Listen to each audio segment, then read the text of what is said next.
We've got a big brain that sits on top of a little brainstem.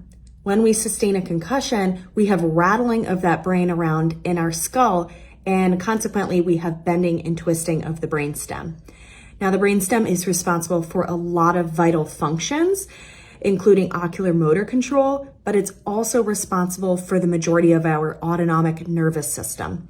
The autonomic nervous system is responsible for the things that you and I don't think about, like salivation, lacrimation, heart rate, blood pressure, but also our digestion. 20% of the information from our brain is sent to our gut, and 80% of the information is sent from our gut to our brain. When we have a concussion, we have acute and chronic intestinal permeability issues. This means that there are actually bacterial endotoxins that are leaking out of your gut and going into the bloodstream. This is important because we already have neural inflammation and systemic inflammation after the concussion, so we are just furthering that inflammatory process with bacterial endotoxins getting released.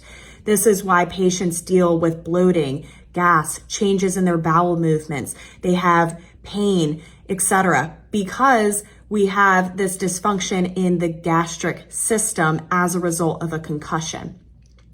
Because of that inflammation getting further propagated, we also have involvement of the autonomic nervous system, which again is responsible for digestion, but also intestinal permeability, intestinal transit and motility, gastric motility. It's responsible for hormonal release.